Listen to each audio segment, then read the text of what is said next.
Hi everyone, my name is Heather and you guys probably know me as Audrey and Kate's mom, and I thought I'd give you guys another little update here.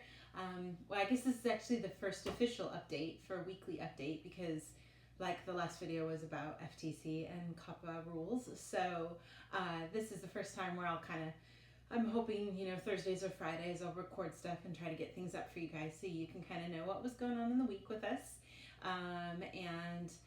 Yeah, if you guys have anything you'd like me to talk about specifically, you can always put a comment in the community section there where we still allow comments at least. You can also leave comments on Twitter and things like that, and sometimes, we'll try our best to find any of those if you have any requests about that. So, but yeah, so I just thought I'd kind of use this as a chance to kind of let you guys know what's going on here in the Sheeta house. And obviously, this week the big thing was Audrey's birthday. She turned 16 on the 3rd of December, and so that was a really big deal. We were really excited, and of course, in the United States, it's a big deal. 16, sweet 16, all those kinds of things, especially for girls, is really big. And, both boys and girls had the excitement of getting their driver's license and maybe getting a car. I got a car when I turned 16. It was a car that my dad and our neighbor, who's a mechanic, built from scraps from the scrapyard. But it was a beast. It was so awesome. It was huge and heavy, and I could run into anything and nothing happened to my car. So even though other people might have gotten fancy brand new cars, I was very happy with my car. So I was very grateful, and just even have anything to drive, you don't care as long as it moves. It had this stereo in it that was terrible. Every time I would drive and I'd hit like a bump, the volume would just go crazy, either up or down. So, and you couldn't like turn it. You had to like tap it to adjust the volume. It was kind of a mess. And it got terrible mileage. It got like 16 miles to the gallon. So I made all my friends pay me money so that I could drive them around. And that's how I paid for my gas. But in Japan, 16 is not a big deal. 18 is barely even a big deal. 20 is the big year. When you turn 20, everything happens. You get to be able to drink, smoke, vote. Everything, I think, is all at 20. And you have the big ceremony where you celebrate being an adult. And Adult Day is usually in January, and you celebrate all people who will become adults that year. And generally, everybody who's home for Valentine's Day, who's home for New Year's already at the time, they come back home to a big celebration at the City Hall for all of the local people who will be turning 20 that year. And you might see some videos of that, or things in manga and TV shows and stuff. All the girls wear these really pretty kimonos with big fluffy furry kind of jackets because it's very cold in January. And some of the guys will wear stuff too. Lately it's gotten a little mixed. People just dress any way they like. It can be kind of costly to rent one of those, so a couple $100 at least. So it's kind of a fun time to get all dressed up and do stuff, so people enjoy that a lot.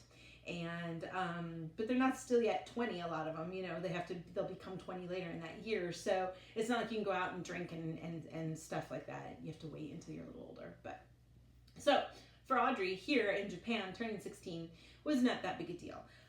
In general in Japan, most people don't do birthdays, which I've always thought was kind of weird. They kind of just, it's your birthday, okay. And every family's different, some families do some things. But I'm always surprised, they sometimes won't even have a cake. They won't go out to dinner, or they won't have a special meal at home, and they don't even get presents. I was like, what? Give me presents, it's my birthday. And certainly as people get older and kids get older, they definitely don't do anything. And I suppose it depends on how your family is and what your culture is and history and all those things are. But, in my family, even my mom and dad's birthday, as they've gotten older, we still celebrate all the time, and do things. We'd have big celebrations for them. We'd, go out to eat or have a special meal at home and always have cake. And maybe in my family, we a lot of people didn't really like cake, so we'd always get Baskin Robbins 31 flavors ice cream cakes, so those were big popular things we'd usually get. But that kind of, that was just sort of like a duh kind of thing that you'd always do, but people don't do it very much here. So But we've always celebrated the girls' birthdays, and like in the States, doing like a party where you invite your friends and stuff.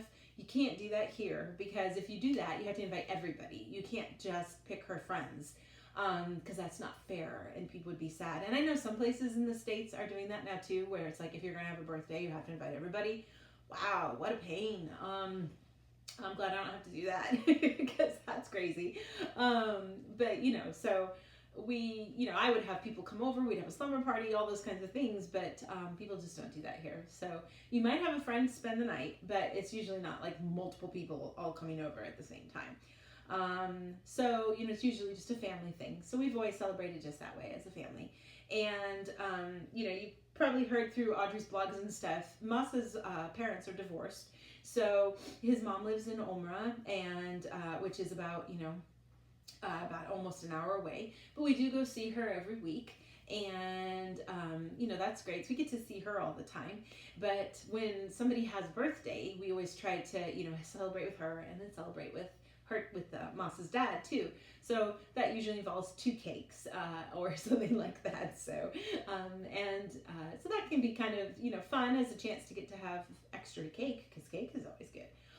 This time I kind of got lucky because Audrey wanted those little cupcake cheesecakes that I make. When you make cupcake cheesecakes, you have extras, and so I had enough for both grandma's celebration and grandpa's celebration. So I didn't have to make double cake.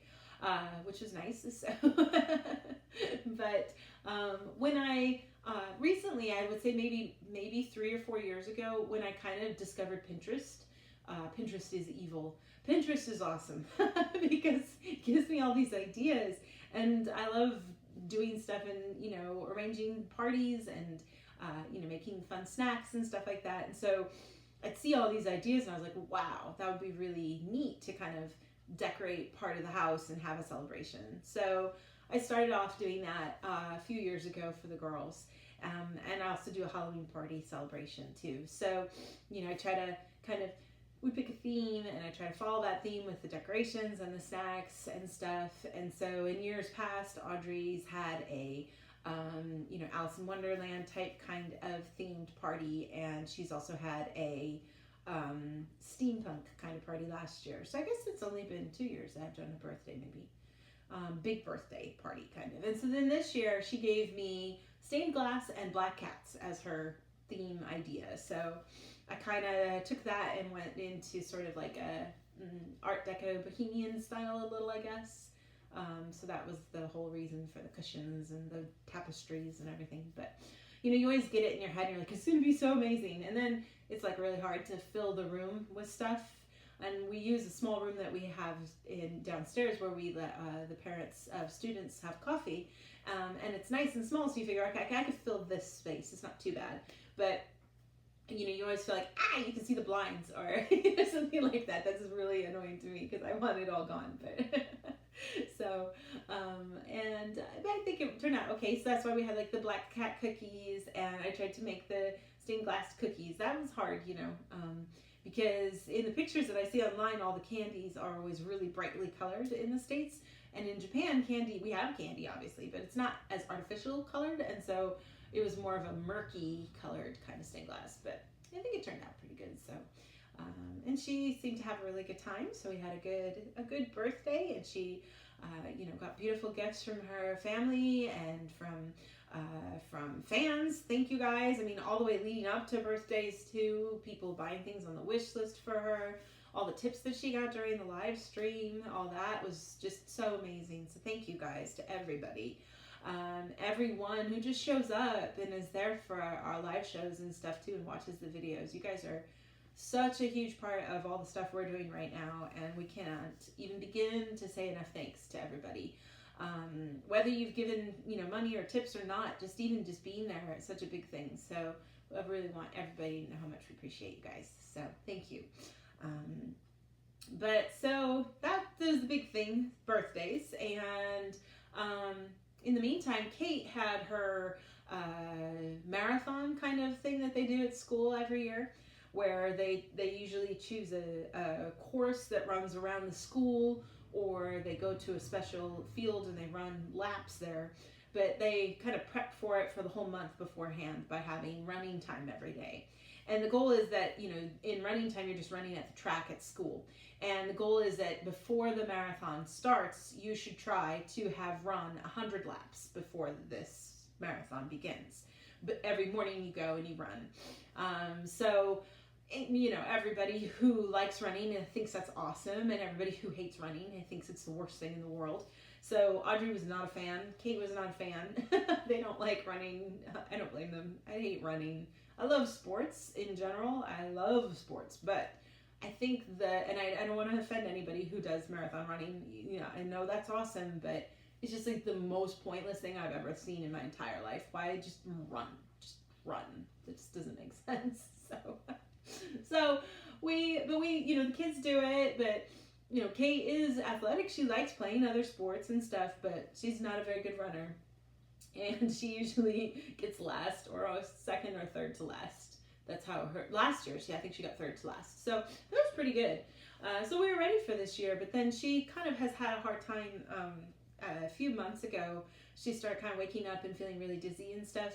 And I don't remember the official doctor term for it, but it's kind of a common thing that happens with kids around this age as their body's changing and growing and all that stuff, that they get their internal clock gets off by a little bit, and they become really sleepy during the day, and their heart rate, their blood pressure is like a little off, so it can make them feel a little dizzy and disoriented.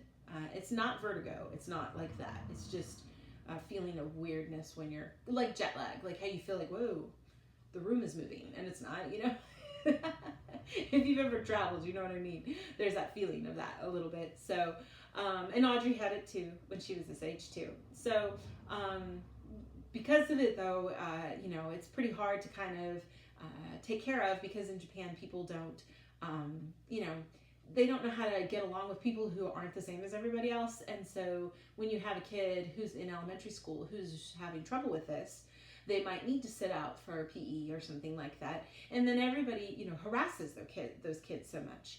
And I suppose in any school, in any country, they're going to do that. But it's really kind of a big, annoying point about schools in Japan and how everybody has to be the same. No one's allowed to be really good at something, and no one's allowed to suck at anything. Everybody's just kind of pushed along in the same level at everything.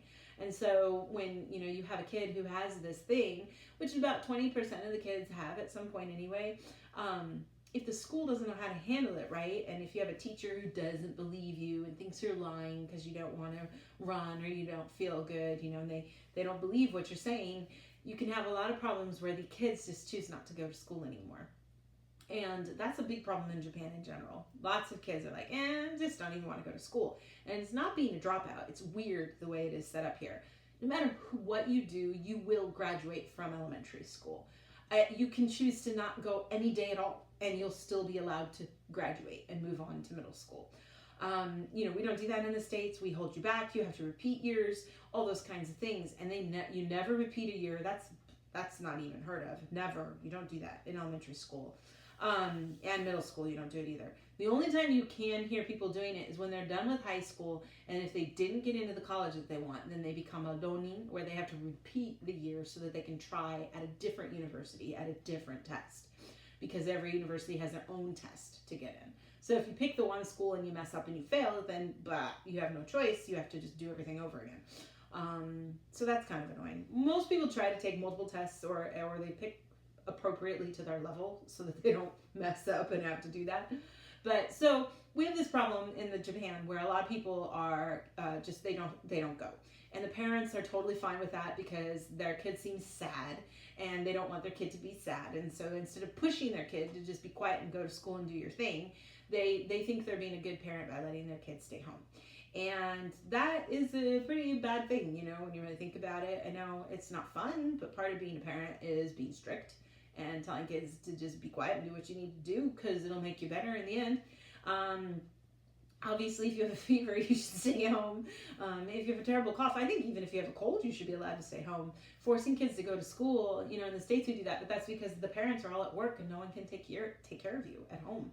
So, a lot of times when I had a cold, I still just, went ahead and went to school and suffered through the day.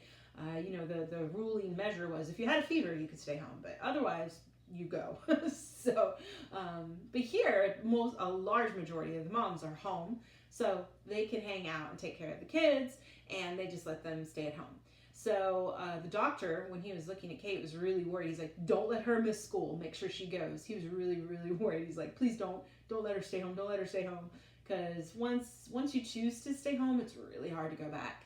And it just becomes a problem then. So she's going to school, obviously. But we just ask that she not participate in PE. And she's totally cool with it because Kate's Kate. And she's like, nah, I don't really care about everybody else. I just do me. Audrey had a hard time with it because she was more, she felt bad that she wasn't with her friends. It wasn't so much like she was worried what everyone was saying about her, but just she liked to be with her friends and do stuff. Kate's like, she has friends, but she's like, I don't feel good. You go do your thing, I go do my thing. And she was fine with that. So Audrey kind of pushed herself more to fight through stuff and do more stuff than she probably needed to do because she just didn't want to be left behind. So, but Kate has a deal where if she doesn't feel good, she can go take a nap and relax in the nurse's office. And so she's been doing that for a couple weeks. And so that's why maybe if you've noticed in the videos, she hasn't been doing like the stand-up bass and stuff. Because if she stands up too long for a whole live show, she starts to kind of feel a little weird. So we have been having her sit down for a while. And she's taking a medicine to kind of help adjust her blood pressures and stuff. And also just kind of getting used to how it feels. And we're hoping that after they say it'll take about, a couple weeks to a couple of months. We've already been going through about a month, so we're hoping that she'll be feeling better here soon and back to her old self where she can stand up and stuff. She does a really great job still doing singing and playing and all those things. Just afterwards, she feels a little kind of tired, so she takes a little break and then feels better. So, so that was the big thing. She had her big marathon, but she hasn't been practicing this whole time. So she just completely missed the whole day. We were just like, you don't even need to go to school that day. So she stayed home. So she was actually really happy for that. So that's mostly the main thing that Kate's been up to. And we're just having a good start to December. And I don't believe it's already December. Well, time is going way too fast. This year it was just weird. It went way too fast. So I'm hoping that we can kind of slow down a little bit because I have so many things to do, and then we can have a nice Christmas and celebrate Kate's birthday and stuff too. So we have a lot of things, one thing after another. Christmas, New Year's is always so much fun here. So so many things to kind of enjoy. So I feel like I've talked way too long, and it might not have even been anything that you guys wanted to hear about. But if you guys have any questions, please let me know, and I'll have another update for you guys next week. So look for that. Thanks so much. Bye.